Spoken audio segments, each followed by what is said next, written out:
guys, today I'm going to show you how to put together the perfect design for your client using an online editor and then ready to print out later for use. Obviously the next step is going to be stencils, but stay tuned on the channel because I'll put up a video about how to apply the perfect stencil, which is going to hold rock solid for the whole tattoo.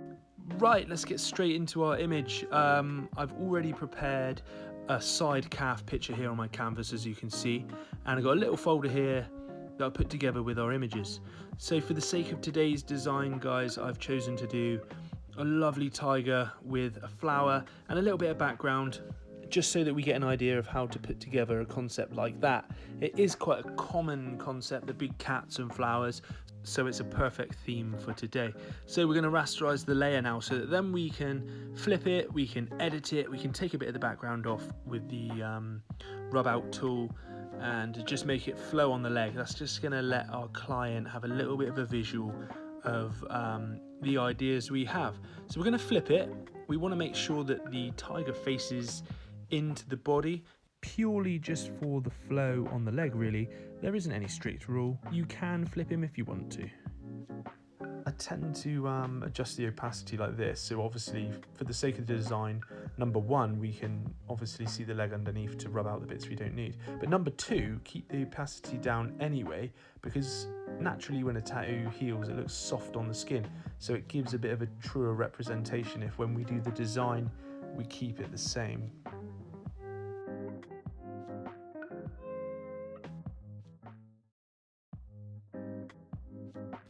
I'm just rubbing out all the edges just to soften them, but do remember when you come to print your image, you're going to need the whole image because you're going to probably wrap around the leg a little bit. So just rubbing this out just to get a bit of a better flow on the leg, and as you can see, it already looks really cool. Just that nice flow, and here you can adjust the image's position a little bit, make it a little bit bigger if you want to, and obviously just get it to how you want it to be. Bear in mind, this is just our first concept, so we might make changes. The client might come to you and ask you to move the head up and down a little bit, or add a different flower or something, so that's the nice thing about editing like this. Right, just making sure the tiger is all adjusted and where I want him to be, because I'll leave him alone for a bit while we do the rest of the image. I just love tattooing tigers, they just are so perfect for tattoos. Right, so the next bit is gonna be adding a flower. So we place embedded, which is another word for insert image, and here we go. We got a lovely rose which I found on Pinterest, I think, which for most of you guys Pinterest is going to be a savior, and we're going to place it down below the tiger. Now I want to flip this the other way because what I'm going to do now is play around with the flow of the image so that we just have that nice movement on the tattoo. We want the flower to lead into the tiger and the tiger to lead into the part that's going to join to the knee. So you can see here I'm just adjusting that. So let's just take that down a little bit so we can see the ankle underneath. And this is the bit where the tattoo now will start to come together really nicely. You'll start to notice the flow, and so will your client as well. Remember, sometimes on the tattoo day you might do these adjustments because your client might want to change the rose or flower, for example, and that's just something we can quickly do for them. And this is the part where people now go, oh yeah, that's better, you know, oh yeah, can we take this away, can we put that there? So this is the beauty of Photoshop and why it's such a savior to tattooists at the minute. You imagine trying to draw this and then your client comes in and says, oh nah, can you just move that rose? I mean, you'd have a heart attack. So here we go. So we're just we're blending the chin in because we want to make sure this just flows together a bit more naturally. Once we're happy with the placement there, we can have a little look further out, and you can see now how this is coming together. What we'll do in a minute is change the saturation of the image to make it black and grey. Then the tiger and the flower are just going to blend together even better, which is what we'll do now. So we'll just go to hue and saturation, which is obviously colour, and how much colour. Saturation is obviously whether we want it to be full of colour or not, and we're going to take all the colour out. There we go. So obviously the grey tones are a little bit different because this rose was quite light. So what we'll do now is go into brightness and contrast.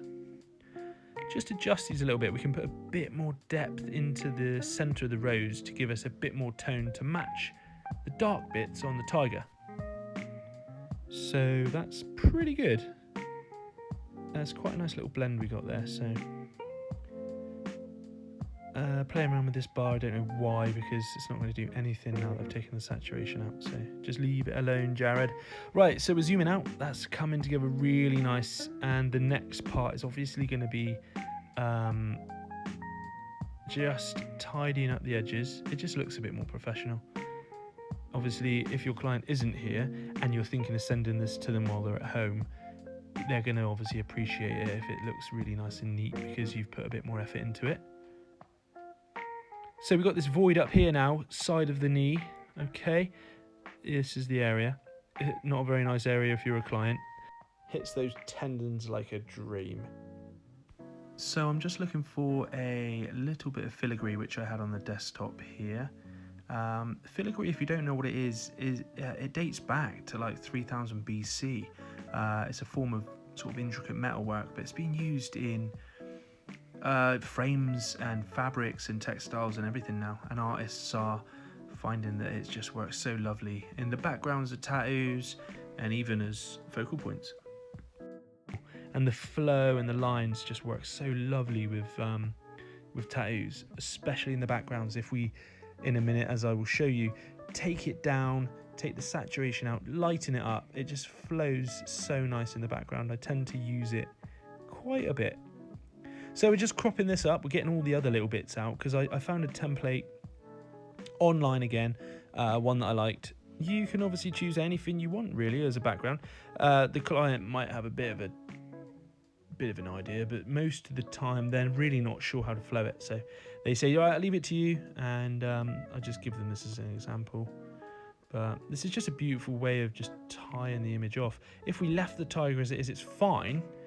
But you'll see in a minute, once we add this in, it just gives it that extra little flow. So when you see all these tattoo designs online and on the internet, you think, oh, it just flows so good on the leg. That's what we're doing now. We're just working with the body.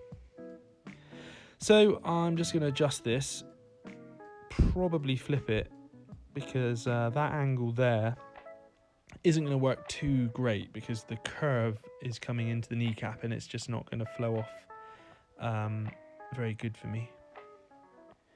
We'll just move this across. I'm making a right mess of everything now. That's the thing with Photoshop. Sometimes I press all the buttons I don't want to. Select the right layer. There we go. Right, so we're going to bring it into place, and you'll see now once I twist this round. There we go.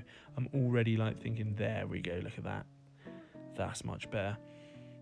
So it comes up over the knee, and then obviously, as you can see, and you'll see it better in a minute, once we finish the image, if ever this client wants to come back and carry on up to the thigh, it's got this lovely sort of wave flow up into that area. So it just lends itself to being carried on, but also looks complete if they want to keep it as it is. So yeah, again, we're going to just crop this up a little bit, tidy up the edges, soften it off. You can see already that looks nice. Soften that side. Really happy with the way that looks. Just take that off, but actually it looks a little bit empty above the head now to me, so I might, yeah, I'm going to put that back in, undo that. So we've got that little bit there just above the forehead, but gives us a bit more of a flow. So there we have it. I mean, that looks better already with the two background pieces. As you can see, we just play around with the levels, but keeping it lighter is much better, because if your client's looking at this, they'll get an idea of how it's going to look. So before we finish it off, just make sure you're happy with everything, the way it flows. You can obviously add little bits. We could have carried on, but for the sake of this video, I just wanted to keep it simple for you guys. Just adjust the opacity a little bit here. The perks of having a Mac is that you can screenshot anything with the Command Shift and 4, which means we can then send a little JPEG file to our client a little bit quicker than trying to export a PDF. So, yep, look at that. Pretty happy. Oh, what an idiot. There we go. Yeah, I'm happy with the flow of that. So just to show you here, I do put together these little folders. You can put the client's name in it, and then all these images like this can go in there. I did have other little bits with the lady's side leg and stuff to show you for the sake of today, but I chose to do a man's leg. So Command Shift and 4 on a Mac and a MacBook Pro, you can take the screenshot, which we've got, and then it should be on our desktop right here. And my computer's slow at the moment. And here it is. So we can zoom in and out here, show the client what we got as an idea, and make sure they're happy, guys. I mean, it's as simple as that, you know. We've put together this image in, well, within 10, 12 minutes, I think.